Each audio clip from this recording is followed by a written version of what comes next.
Oh no, the corner cat. What is it? It's a hard lesson to learn, whether it happens to you in the league, college, high school. Learning what a corner blitz is and getting hit with one is a difficult lesson. This video is going to try to hopefully enlighten some people so they don't have to go through this type of hit. But again, brutal. There's all sorts of keys we can use to see it, but there's just no way around it. This is a hard lesson to learn. Welcome to the QB school. This will be a good one, Cat Edition. I'm JT O'Sullivan. Let's get it started.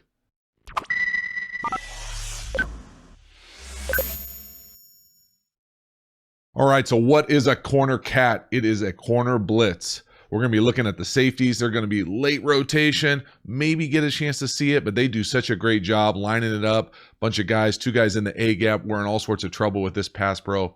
4th and 15, never a good situation. 4th and 15 versus a corner cat. They're just rubbing it in the rain. Really difficult. Let's dive into it, see what the film has to say. So our poor Shurmur here, drenched in the rain. No good calls. 4th and 15 to kind of stay in the game, give yourself a chance after you called a draw on 3rd and 20. Really tough situation to play quarterback in right here. They got no good options. You're going to get hit with a corner blitz down at the bottom of the screen. Patrick Peterson, one of the best corners for a long time. He's going to come get you. The only indicator you can possibly see here is that safety creeping over, but there's just nothing you can do, especially in that pass pro. We'll see it from the all-22, but that is a brutal hit. Tough lesson to learn. 4th and 15, nothing going your way in the rain. Just get smacked in the back. You have no idea it's coming. Nobody's looking. Saquon's not looking. Here he comes, Patrick Peterson. He's hunting right here all the way. 20-yard running head start. Boom. Oh, goodness. That is a bad feeling. Putting the ball on the ground, too, just to make it matters worse. But again, corner cat, tough to see unless you're locked in looking for it. You need your help of your buddies, your teammates to help you, too. We'll see from the all-22 here. Coming from the bottom of the screen. There he is. Run and start. All sorts of bad. The only really indicators you can possibly get is you get this kind of bump look and then the safety's cheating over. And if you can see it pre-snap, there's all sorts of ways to take advantage of this. Usually they have skip-offs, or you have a side adjust slant or any sort of side adjust. But again, 4th and 15, nothing good can happen here. The only way you can possibly block this up, we'll look at it from the tight, is to have this back be able to come back and get it. But based on whatever his other responsibilities are, he might not even be able to do it. So you got to be locked in game plan wise that you could see a cat. Here it comes. I've heard it called Cobra too. Doesn't matter what it's called. It's a corner blitz. And it's a bad feeling if you don't see it. You got no chance. You get blasted in the back. And really this comes down to pass pro. It comes down to design, scheme, preparation, no doubt about it. Rookie QB getting blasted, difficult lesson to learn. But again, we're going to see it right here. We're going to dive into the weeds here a little bit. So this is one of the negatives about having a tight end in for your 7-man protection. So you got a back, you got 7 guys protecting. Now we should be fine right here. This is 7 guys, right? 1, 2, 3, 4, 5, 6, 7 right across the board right here. But when he's at the line of scrimmage, I mean the tight end is at the line of scrimmage, he doesn't have the capacity to scan back to 4 weak, what most people call 4 weak. So if he's in the backfield, and this is whether he's a tight end or a back, if he's lined up here, you got a lot better chance to come get 4 weak.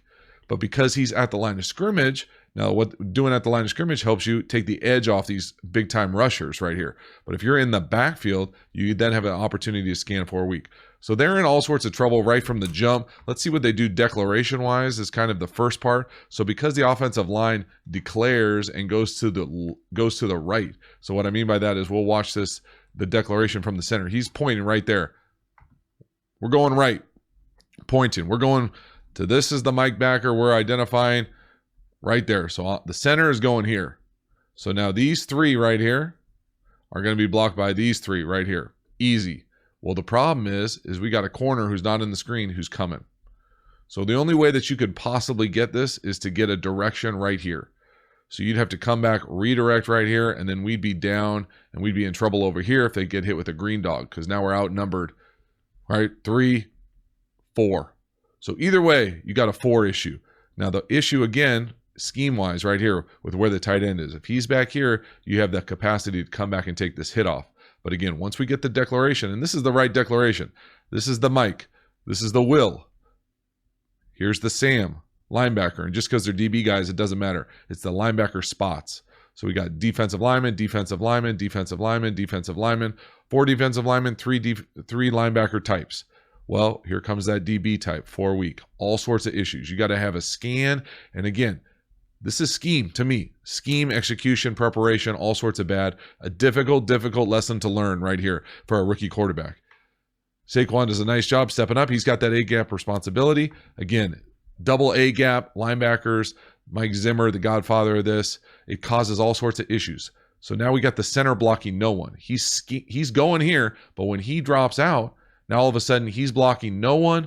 The back has to come up, take the other A-gap, and we get hit with a corner cat with nobody blocking him and the center not blocking anybody. That is scheme. That is a great defensive blitz. So again, there it is. Boom. Bam. Damn. All sorts of bad. Just a bummer all the way around. But that is the corner cat, and the corner cat causes issues, especially when you're not prepared for it in the rain, 4th and 15. Now, there's nothing you can really do 4th and 15, but you'd love to be able to see it.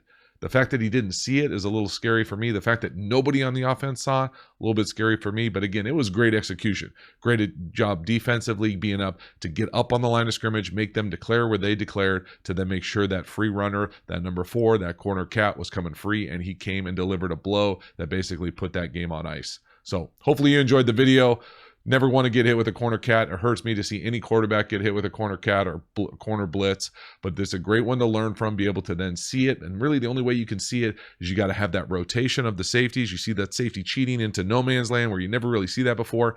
And a corner at the line of scrimmage pressing, 4th and 15, pretty rare. Usually the wide receiver will help you out too, either yelling. Had some wide receivers just hit me with the yee, or anything to get your attention. Cobra, scream at the guy. Either way, you got to be able to communicate. It's the whole unit, the whole offensive unit. It's not just on the quarterback, but the quarterback is the one getting blasted. So hopefully you enjoyed the video. Please subscribe if you haven't already. Have a great one. See you next time.